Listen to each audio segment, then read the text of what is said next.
예, 오늘 하박국 3장을 함으로 인해서 하박국이 이제 끝납니다. 그런데 이 하박국 선지자가 사회 현상을 바라보면서 보통 사람들은 욕하고 끝납니다. 아이 뭐 저런 것들이 다 있어. 아이 정말 이러면서 화를 내고 이렇게 끝나는데 이 선지자는 이러한 부분을 가지고 하나님 앞에 나가서 기도했습니다. 그래서 하박국 1장에 보면은 하나님이여 어찌하여 계속 이제 어찌하여를 반복을 합니다. 어찌하여 하나님은 거룩하신 분인데 죄가 이렇게 관영하는데 왜 못 본 척 하십니까? 이러면서 이 사회 현상을 바라보면서 마음이 상당히 불편했습니다. 그런데 그 불편한 걸로 끝나는 것이 아니라 그것을 가지고 하나님 앞에 가지고 나아갔어요. 하나님, 이러이러한데 이 하나님 왜 가만히 계세요?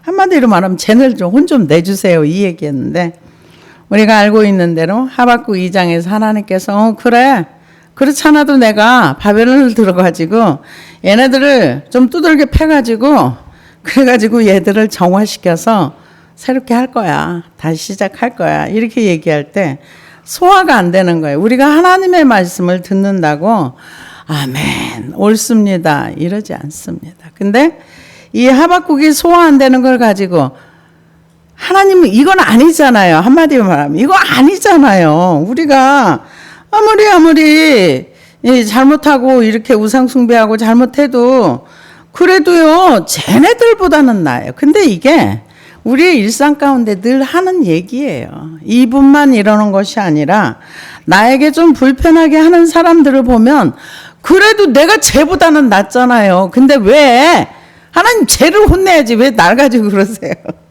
이런 얘기를 많이 하죠. 그래서 그러면 하나님 지금 이렇게 하시는 것이 옳습니까? 하면서 하나님을 향해서 한마디로 말하면 대들은 거죠. 개기고. 그런데 하나님께서 그래 그러면서 근데 그렇게 해가지고 이렇게 이제 유다를 정화시킬 거야 그렇게 얘기를 하고 났는데 그 얘기를 듣고 나니까 하나님 앞에서 다시 서게 됐습니다. 그러면서 하박국 3장에서는 그러면서 이제 2장에 얘기하죠. 하나님 그럼 사회가 그럼 우리는 어떻게 살아야 돼요? 묻잖아요. 바벨론이 그렇게 와서 쳐들고 막 사회가 부패하고 이렇게 됐을 때 어떻게 살아야 돼요? 그랬을 때 세상이 그래도 환경이 그래도 너는 믿음으로 살아야 되는 거야. 환경에 휩쓸리는 것이 아니라 믿음으로 살아야 돼. 그래서 대저의인은 믿음으로 산다. 그래서 이 말씀을 바울 선생님이 인용해서 글을 썼습니다. 로마서 1장 17절의 말씀을 기록했죠. 그런데 이 하박국이 지금 오늘 3장에서는 불평과 원망과 이런 것이 아니라 하나님을 높이면서 찬양하는 거예요. 그래서 1절과 2절은 여호와의 소문을 듣고 놀랬다는 얘기를 하고요. 3절에서 그 6절까지는 하나님이 출애굽을 했던 것처럼 강하신 하나님, 유다를 위해서 다시 일하실 걸 믿는 기도를 한다면 7절에서 15절까지는 하나님이 다시 행하실 거. 그리고 이제 그 17절에서 19절까지는 구원이라는 건 이런 거구나. 뭔가가 우리에게 형편 가운데 뭔가 있어서 감사하는 것이 아니라 하나님 존재 자체만으로 감사하는 게 이게 믿음이구나 하는 것을 이제 깨닫는 말씀이에요. 근데 사실 하박국 선지자가 이 말씀을 기록하고 나서 하박국 삶에 그 내면 속에는 변화가 있었지만 환경으로는 아무것도 안 변했어요. 이게 하나님의 세계입니다. 하나님을 만나고 나면 환경이 바뀌는 건 나중에 천천히 바뀔 수 있겠죠. 그런데 이 하박국 선지자가 기도를 해가지고 히스기야처럼 당장 그 이렇게 뭔가 변화가 일어나고 이건 아니에요. 환경은 바뀐 게 없어요. 근데 뭐가 바뀌었냐? 하박국의 내면이 바뀌었어요. 하박국이 하나님을 대하는 태도가 바뀌었어요. 하박국이 하나님을 향한 믿음이 바뀌었어요. 그 이유는 뭐냐? 하나님을 만나고 나서. 그래서 이 하박국 선지자가 기록한 이게 짧은 3장의 글인데도요, 이스라엘 역사를 보면은 편안하고 쉬웠던 날이 별로 많지 않았어요. 그러다 보니까, 말라기 선지자가 끝나고 나서 하나님이 선지자에게 말씀을 주시지 않은 기간이 약 400년이에요. 400년의 그 기간 동안에 쿰란이라 그래가지고 거기에서 많은 사람들이 모여서 공동체 생활하면서 구약을 연구하고 성경을 연구하고 그래서 자료를 많이 남겨놨는데 그들이 그 쿰란의 그 동굴 속에서 가장 많이 읽고 인용하고 또 소망을 가졌던 게 하박국서랍니다. 그 어려운 환경 가운데 지금 하박국 선지자가 이 하박국서를 기록하고 나서 약 10년에서 15년 후에 나라 완전히 망했어요. 어쩌면은 하박국 선지자가 그 현상을 봤을 수도 있어요. 그럼에도 불구하고 하박국이 하나님한테 감사할 수 있었던 것은 환경이 아니고 하나님으로 인하여 하는 감사. 하나님이 자신을 구원한 거에 대한 감사. 그 감사를 기록한 것이 오늘 3장입니다. 그래서 3장 1절에 보면 시기온롯에 맞춘 선지자 하박국의 기도라. 시기온롯이라는 것은 히브리어 시그요노트를 얘기하는데요. 열정적인 시가를 의미하는 것으로 빠른 리듬과 열정적인 감정을 유도하는 음악의 어떤 형태입니다. 그래서 시편 7편에도 이런 격한 감정과 이런 거를 기록해 놨답니다. 그래서 그 기도라, 하박국의 기도라 그러면서 여호와여 내가 주께 대한 소문을 듣고 놀랐나이다. 여호와여 내가 주께 대한 소문을 듣고 놀랐나이다 하는 거는 이 과거에 이 주께 대한 소문이라는 건 출애굽 사건이랍니다. 근데 하박국이 출애굽을 모르는 건 아니거든요. 이스라엘 백성이 다 아는 내용입니다. 근데 왜 놀랐냐? 그 내용들이 과거에는 먼 옛날 얘기가 지금은 내 안에 들어왔다는 거. 우리가 기록된 말씀이요, 먼 나라 이웃 나라일 때가 있어요. 근데 이 말씀이 내 심령 안에 들어오면 이게 진짜가 되는 거예요. 그래서 주께 대한 소문을 듣고 놀랐나이다. 여호와여 주는 주의 일을 이 수년 내에 부응하게 하옵소서 이렇게 얘기하는데요. 부응하게 하옵소서 여기서 부응에 해당하는 그 단어는 하예후인데요. 어근은 하야에서 나왔는데요. 살다라는 의미 있는 말입니다. 그래서 생명을 유지시켜 달라는 것이고 부흥이라는 것은 살아나다, 살리다, 보존하다. 그러니까 지금 이스라엘 백성이 거의 하나님과 관계가 죽은 관계 그런 상태에 있는데 이렇게 부흥을 시켜달라는 얘기는 살려달라는 생명이 하나님이 개입하셔서 저들의 생명을 살려주옵소서. 우리는 보통 부흥하면 어떤 걸 원하느냐? 숫자가 많아지고 사람들이 많이 오는 것을 원해요. 근데 여기에서 부흥을 말한 거 하나님이 개입하셔서 생명을 살려서 이렇게 해 주시옵소서. 그런데 이거를 언제 해주냐? 지금 해주세요. 지금 이 하박국 선지자가 받은 메시지는 뭐예요? 너네 나라 망해. 이 얘기인데 그 망한다는 소식을 듣고 하나님 이 진노를 밀어주세요. 이게 아니라 하나님 저들의 생명을 살려주세요. 살려주세요.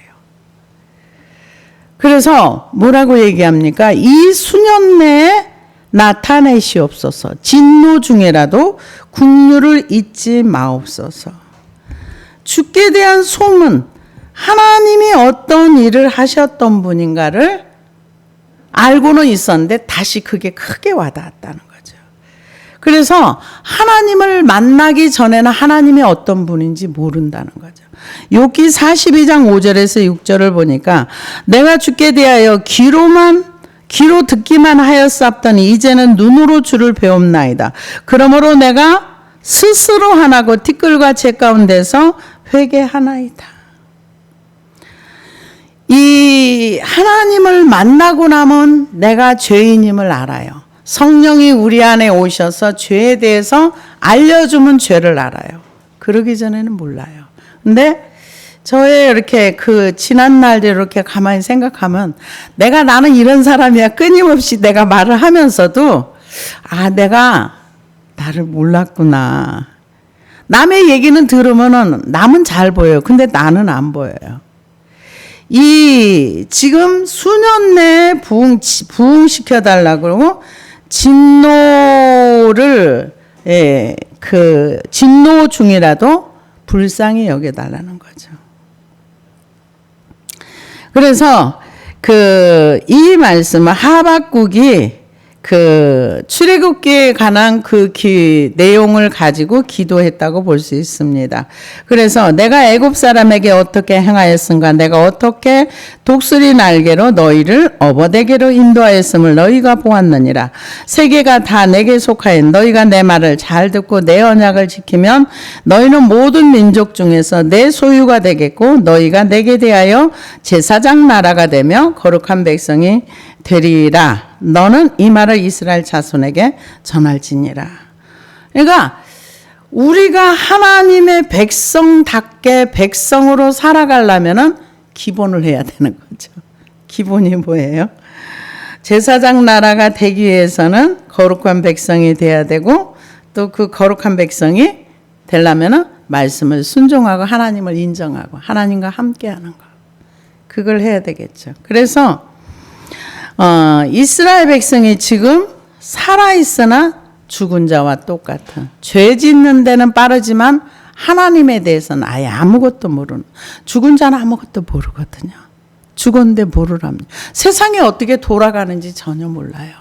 그런 것처럼 살려달라는 기도라고 볼 수가 있겠죠.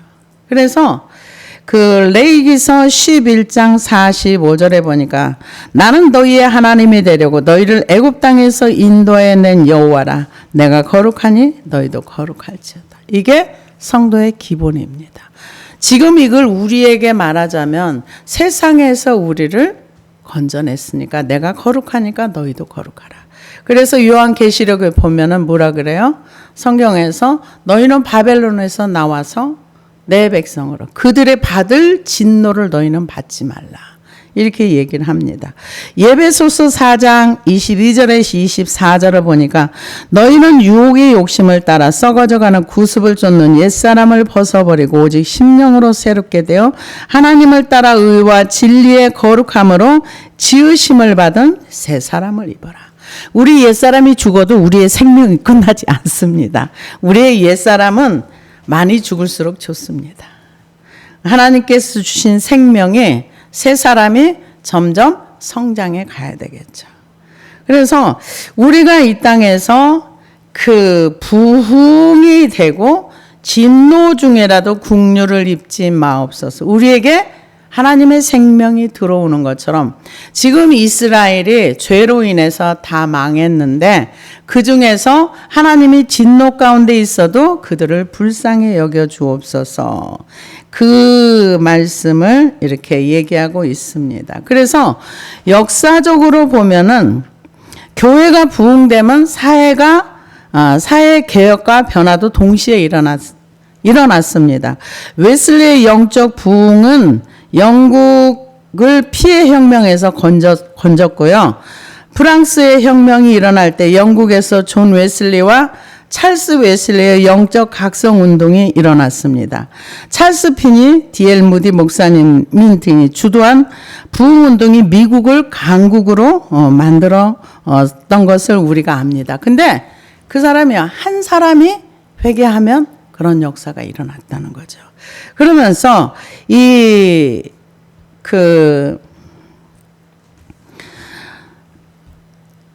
술집들이 문을 찰스 피니 부흥이 일어날 때 그 지역 사회에서 술집에 손님이 없어 문 닫고 교도소가 죄수가 들어오지 않아서 간수가 앉아서 졸고 있을 정도로 존 칼뱅이 스위스에서 목회할 때 그 도시에 범죄가 없었답니다.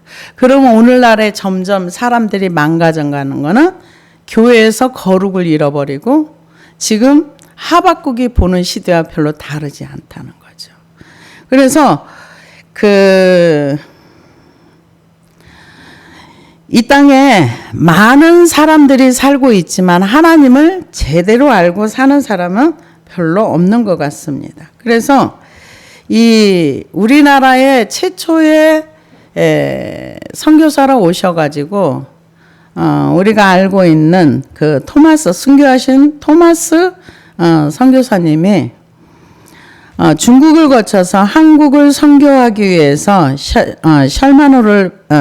셜만호 배를 타고 대동강을 올라오다가 조선인들이 배를 불로 공략해서 설만호에서 순교하셨습니다. 우리가 잘 알고 있는 내용입니다. 그래서 그 선교사님이 성경책을 이렇게 뿌려주는 바람에 그것을 읽고 사람들이 구원받는 역사도 일어났는데요. 근데 이분을 파송한 그 교회는 어떤 교회였냐면 영국 웨일즈에 있는 작은 마을 클로노바에 있는 하노버라는 아주 작은 교회인데요. 이 마을의 인구는 요즘도 150명 정도밖에 안 된답니다. 그런데 아버님이 이 교회의 목회자였는데요. 이 작은 교회에서도 아무도 알지 못하는 조선으로 귀한 아들을 선교사로 파송한 것입니다. 전 이거 보면서 눈물 나더라고요. 그래서 그 교회 안에 지금도 가면 한반도에 지도가 있고 한국의 국기가 있고. 근데 놀라운 일은 그 하노버 교회 작은 마을의 작은 교회지만 조선인들을 위해서 기도하고 거룩한 백성으로 그들이 살았지요. 근데 지금 현재 그 교회에서 목회하시는 분이 한국 목사님이시랍니다. 참 지금 현재 영국에 가서 목회하시는 분들이 한국 목사님들이 큰 교회들이 거의 문 닫아가지고 술집으로 이렇게 팔려나가고 막 여러 가지로 이렇게 할 때 한국 목사님들이 그 영국에 가서 목회를 좀 하시더라고요. 그런데 지금 토마스 선교사님을 파송했던 그 교회에 우리 한국 목사님이 그곳에 가서 목회한다고 하니까 얼마나 가슴이 뭉클하든지. 그래서 하나님께서는 이 부흥을 그냥 오는 것이 아니라 누군가의 기도를 통해서, 누군가의 희생과 헌신을 통해서. 이 하박국 선지자가 사회 문제를 가지고 하나님 앞에 가서 기도하면서 우리가 보통 하나님을 잘 알지 못하면 그분의 권위에 대한 도전을 자주 합니다. 왜? 모르기 때문에. 그러면서 하박국 선지자가 하나님이 이건 아니잖아요. 이건 아니잖아요. 이러면서 하나님에 대한 어떤 공평하지 않은, 하나님이 이건 불의하잖아요 할 정도로 했지만은 그 기도를 통해서 부흥을 기도하면서 진노 중에라도 국류를 잊지 마옵소서. 하나님께서 진노하시면 이 땅에 살아남을 자가 없죠. 그래서 하나님이 대만에서부터 오시며 거룩한 자가 바란산에서부터 오시는도다. 그의 영광이 하늘을 덮었고 그의 찬송이 세계에 가득하도다. 여기에 나오는 이 지역은요, 에돔이 주요 거주지들 중에 하나인데요. 에서의 후손들이 거주하던 사해 동남쪽 지역이랍니다. 그래서 바란산은 에돔과 시낸산 사이에 산이 많은 지역으로, 그래서 북으로부터 가데스 바네아 경계 지역에 있으면서 이쪽에 있는 벼랑 여러 산들 가운데 하나인데 하나님이 어디서부터 오는가? 대만에서부터 오시며 거룩한 자가 바란산에서부터 오시는도다. 그의 영광이 하늘을 덮었고 그의 찬송이 세계에 가득하도다. 하나님이 오셔서 이제 그 하나님이 어떤 하나님인가를 보여준다는 거죠. 그래서 그의 영광이 그의 광명이 햇빛 같고 광선이 그의 손에서 나오나니 그의 권능이 그 손에 감추어 있도다. 대만에서부터 바란산에서부터 그래서 이 지역에서부터 하나님이 이제 오셔서 여기서 광명이라는 거는 히브리어로 카르나임인데 일반적인 뿔, 촉수를 얘기하는데요.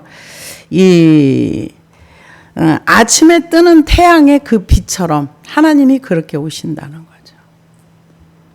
그의 권능이 그 속에 감추어졌도다. 이 세상이 혼돈한 그곳에 하나님의 권능과 하나님의 빛으로 오시면 질서가 잡히겠죠. 그래서 역병이 그 앞에서 행하며 불덩이가 그의 발밑에서 나오는도다.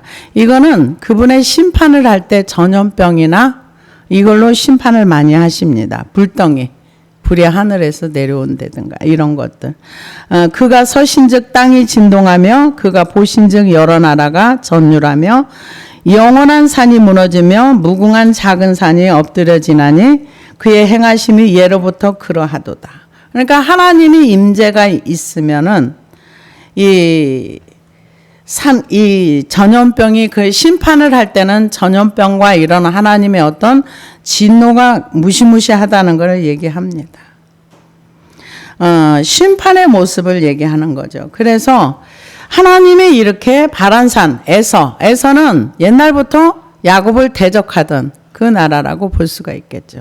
그런데 이제 심판하시면 이제 두려워한다 이 얘기죠. 그래서 여러 나라가 전율하며 영원한 산이 무너지며 무궁한 작은 산이 엎드려지나니 그의 행하심이 예로부터 그러하시도다. 내가 본즉 구산의 장막이 환란을 당하고 미디안 땅의 휘장이 흔들리도다. 왜?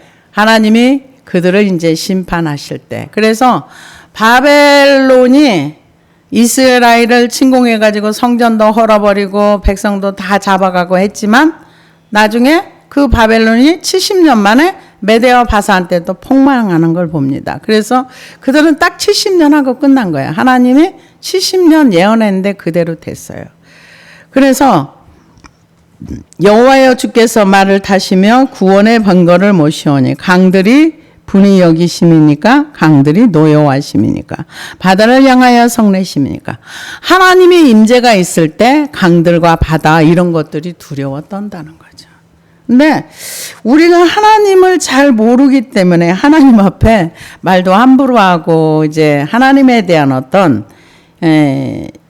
제가 이렇게 과거를 이렇게 돌이켜 보면은 기도하면서도 하나님이 어떤 분일까를 별로 생각을 안 했던 것 같아요. 그냥 기도했던 것 같아요. 근데 우리는 생각하면서 기도해야 됩니다. 하나님이 어떤 분인가. 나의 모든 걸 아시고 들으시고 죄가 있는 곳에 하나님 심판이 있고 지금 하나님이 임재가 일어날 때 강물들이 흔들리고 강들이 흔들리고 이런 어떤 놀라운 그 자연 속에 이제 이런 역사가 나타난다 이 얘기입니다. 그래서 주께서 활을 꺼내시고 화살을 바로 쏘셨나이다. 주께서 강들로 땅을 쪼개셨나이다. 강들로 땅을 쪼갠다는 거는 지진이 나면 이렇게 깨지고 부서지고 하잖아요. 그래서 요즘 그 일본에 대한 얘기를 많이 하면서 이런 얘기를 하더라고요.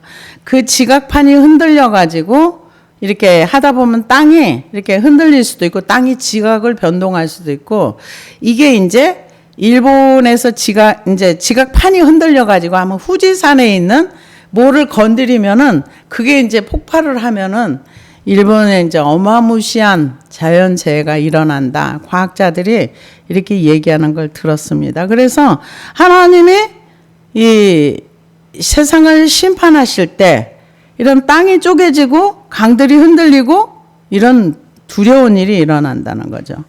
그래서 산들이 주를 보고 흔들리며 창수가 넘치고 바다가 소리를 지르며 손을 높이 들었나. 자연들이 사실 살아있는 게 아니지만은 그러나 말씀에 순종을 해요. 어떻게 순종합니까? 하나님이 태초에 천지를 창조하시고 땅에 있는 땅을 향해서 명령했어요. 너희는 씨와 씨 맺는 채소를 내라. 그러니까 땅들이 다 이걸 냈어요. 그러니까 여기에 보면 하나님이 어떤 분이라는 거 우리는 별로 생각 없이 살아요. 전능하시다는 거를 티끌만큼만 믿어도 우리에게는 놀라운 역사가 많이 일어날 거예요. 근데 지금 산들이 주를 보고 흔들리며 창수가 넘치고 바다가 소리를 지르며 손을 높이 드느니라. 하나님 우리를 불쌍히 여겨주셔서 하는 것처럼 손을. 바다가 손이 있는 건 아니잖아요. 이게 비유적으로 이렇게 표현한 거죠. 그래서 하나님이 이렇게 그 자연들을 향해서 말할 때도 산들아 들으라 이렇게 얘기하시잖아요.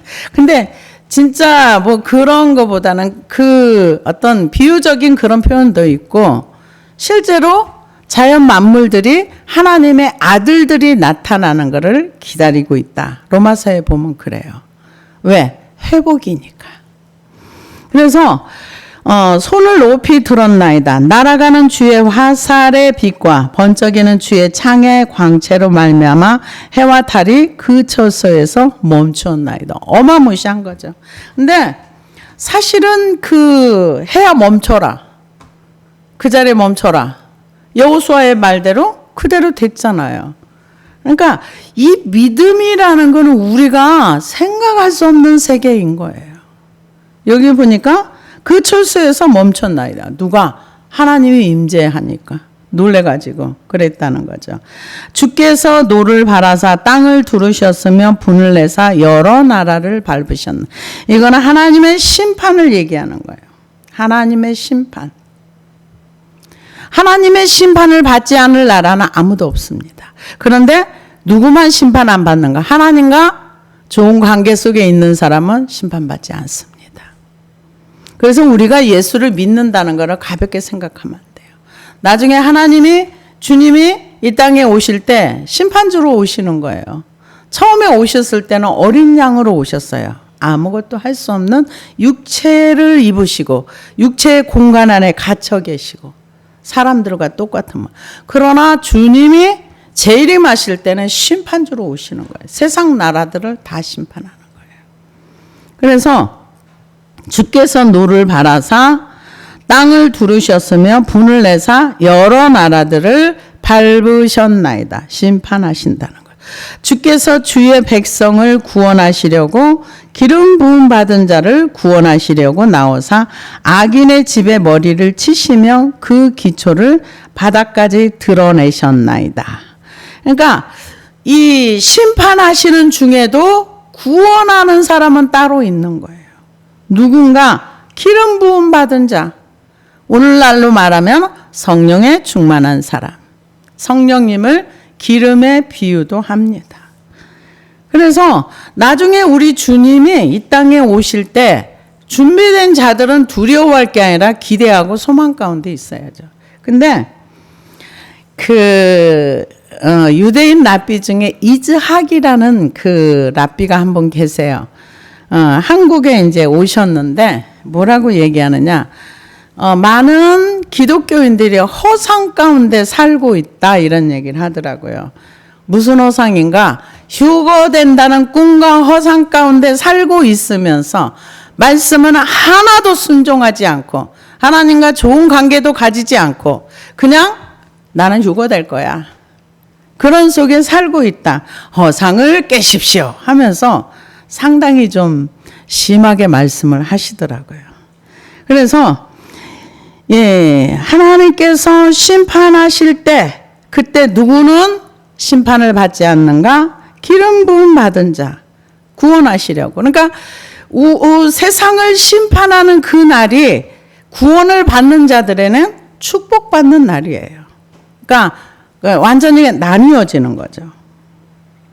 그래서 구원하시려고 기름 부음 받은 자를 구원하시려고 나오사 악인의 집에 머리를 치시며 그 기초를 바닥까지 드러내셨나이다. 그러니까 악인을 심판하실 때 뿌리까지 다 드러내서 심판한다는 거죠. 그들이 해오리 바람처럼 이르러 나를 흩으려 하여 가만히 가난한 자를 삼키기를 즐거워하나 오직 주께서 그들의 전사의 머리를 그들의 창으로 찌르셨나이다. 그러니까 악인이 지가 아무리 많은 권세를 가지고 있고 아무리 많은 돈을 가지고 있고 아무리 많은 이 땅의 걸 가지고 있다 해도 하나님이 한번 머리톡하면 끝난다는 거죠. 그 뿌리까지 다 드러나. 돈은 이 땅에서 사는 동안에만 필요한 거예요. 건강도 마찬가지고 권세도 마찬가지고 이 땅에 사는 동안에 필요한 것들이 우리에게 많습니다. 근데 그거는 이 땅에서만 필요한 거예요. 우리가 이 땅을 떠날 때는 그게 우리에게는 아무 의미가 없습니다. 그래서 하나님이 악인을 심판하지 않는다는 게 아니죠. 악인의 때가 있다는 거예요. 심판의 때가 있다는 거죠. 그래서 주께서 말을 타시고 바다 곧 큰 물에 파도를 밟으셨. 자연까지도 하나님이 다스린다는 거죠. 근데 실제로 그 예수님이 이 땅에 오셔서 파도가 막 칠 때 잔잔하라 잔잔했잖아요. 그러니까 하나님의 성령으로 하나님을 대면한 하박국이 하나님 앞에 감사의 노래, 하나님이 어떻게 임하실 거야? 하나님은 이런 분이야. 대면하고 나서 마음이 뜨거워가지고 드리는 기도입니다. 내가 들었으므로 내 창자가 흔들렸고 그 목소리로 말미암아 내 입술이 떨렸도다. 얼마나 이 하나님의 음성을 듣고 이 말씀을 듣고 나서 두려워하면서 창자까지 떨렸다는 거죠. 창자까지 떨렸다. 우리가 우리를 치러 올라오는 환난 날을 내가 기다림으로 썩이는 것이 내 뼈에 들어왔으며 내 몸은 내 처소에서 떨리는도다. 이 지금 무슨 얘기를 들었다는가? 하나님이 심판하시긴 하지만 바벨론이 와서 이 유대 나라를 완전히 초토화시켜 가지고 성전도 헐어버리고 이런 역사가 일어날 것을 듣고 나서 너무 두려웠다는 거죠. 그러면서 하나님이 어떤 분인가를 설명을 해주는 내용입니다. 그래서 이제 나라가 완전히 망하게 된 거죠. 그런데 하나님이 이런 악인들을 그냥 두는 것이 아니라 이렇게 심판할 거예요. 악인의 머리를 쳐서 깨트리고. 하나님이 지금은 바벨론을 통해서 이스라엘을 유다를 심판하시고 성전까지 다 헐어버리지만 하나님이 그들을 악인의 머리를 완전히 쳐서 깨트려. 이제 그거를 듣고 나서 온몸이 떨렸다는 거예요. 떨려서 이 입술이 떨리고 얼마나 충격을 받았으면 그런데 이제 떨리는 것이로 끝나는 것이 아니라 비록 무화과 나무가 무성하지 못하며 포도나무가 열매가 없으며 감람나무에 소출이 없으며 밭에 먹을 것이 없으며 우리의 양이 없으며 외양간에 소가 없을지라도. 그러니까 완전히 싹 날아가 버린 거예요. 아무것도 없는 거예요. 무화과나무, 포도나무, 감람나무는 기름을 얘기하고 포도나무, 무화과나무는 열매를 먹는 건데 이게 다 없어진 거예요. 먹을 것도 없고 입을 것도 없고 몸에 바를 것도 없고 요양간에 소가 없다는 거는 일할 수도 없고. 그런데 그런 내 지금 삶 속에서 모든 것이 다 날아가고 내 몸뚱이 하나만 남아 있어도 나는 여호와로 말미암아 즐거워하며 나의 구원의 하나님으로 말미암아 기뻐하리로다. 우리가 이 세상의 재물을 가지고 기뻐하는 것이 아니라 하나님으로 말미암아. 이게 진짜 믿음이죠. 하나님으로 내가 구원받은 그 은혜가 감사하고 내가 하나님의 백성이 된 것이 감사하고 그거에 대한 감사입니다. 그러니까 우리는 세상에서는 뭔가 많이 있어야 감사를 해요. 근데 정말 하나님을 만나고 하나님이 이 하박국 선지자의 좋은 얘기 해준 게 없어요. 너 앞으로 복 받을 거야 이런 얘기 해준 것도 없어요. 너네 나라 망할 거야. 완전히 초토화가 돼가지고 이제 아무것도 없어질 거야. 그래서 걔들이 다 가져가고 너네들은 남은 게 없어. 70년 포로살이를 해야 돼. 70년은 물론 에레미야한테 한 얘기지만은 이 하박국 선지자가 이 예언하고 나서 한 10년인지 15년 있다 실제로 쳐들어와서 그래 이 현상을 아마 봤을 겁니다. 바벨론이 쳐들어오는 거는. 근데 지금 그런다 할지라도 하나님으로 말미암아 여호와로 말미암아 즐거워하며 나의 구원의 하나님으로 말미암아 기뻐하리로다. 주 여호와는 나의 힘이시라. 나의 발을 사슴과 같게 하시며 하사 나를 나의 높은 곳으로 다니게 하시리로다. 이 노래는 지휘하는 사람을 위하여 내 수금에 맞춘 것이니라. 하박국의 그 위대한 노래가 어떤 노래인가요? 세상의 것 때문에 감사하고 찬양하는 것이 아니라 하나님 존재 자체. 하나님은 우리에게 이 감사를 받으시기를 원하시는 겁니다. 하나님으로 인한 감사. 구원으로 구원받은 것에 대한 감사. 이 땅에 가진 것이 없을지라도. 그래서 여기에서 주 여호와는 나의 힘이시라. 내 힘이 다 빠졌다는 거예요. 하나님을 힘으로 삼는다는 거죠. 내 힘이 있을 때는 우리가 번아웃 될 때까지 그 힘을 놓지 않아요. 그래서 번아웃 돼도 안 나요. 내가 나의 힘으로 살고 있다는 것조차도 몰라요. 근데 지금 이 하박국 선지자는 그 힘이 다 빠져버린 거예요. 자기가 가지고 있던 힘, 가지고 있던 모든 것이 다 무너진 거예요. 그러고 나니까 하나님으로 인하여 기뻐하고 하나님으로 인하여 감사하고 또 하나님을 힘으로 삼는. 그러니까 어떤 문제가 있을 때 우리는 그걸로 불평을 하고 끝나는 것이 아니라 나의 불편한 마음도 하나님 앞에 가지고 가서 기도하는 것이 옳습니다. 그 믿음의 수준만큼 하나님을 높일 수도 있고 하나님의 주권 통치에 시비를 걸 수도 있어요. 그러나 성경에 보면은 너는 왜 믿음의 수준이 그거밖에 안 돼가지고 나한테 그래? 이런 적이 한 번도 없어요. 하나님께서 그냥 받아주시고 이렇게 기다려주시고 그게 하나님의 사랑입니다. 그래서 하박국 선지자도 일생을 살면서 이게 3장으로 나와 있지만 이게 짧은 시간에 하루 이틀에 기록한 건 저는 아니라고 생각해요. 사회 현상을 바라보면서 아니 하나님이 살아계신데 어찌하여? 왜 이러는 거야? 이러다가 기도를 했더니 자기가 원하는 대답은 안 온 거예요. 하박국이 들었던 대답은 정말 원치 않는 대답이에요. 하박국의 생각은 어때요? 내가 바벨론 막아줄게. 걱정하지 마. 이 대답을 들었으면 이 기도가 맞을 거예요. 근데 정반대 얘기잖아요. 그럼에도 불구하고 다시 하나님을 만나고 나니까 하나님으로 인한 진짜 하나님을 노래할 수 있는 저와 여러분이 그 자리까지 가기를 소원합니다. 기도하시겠습니다.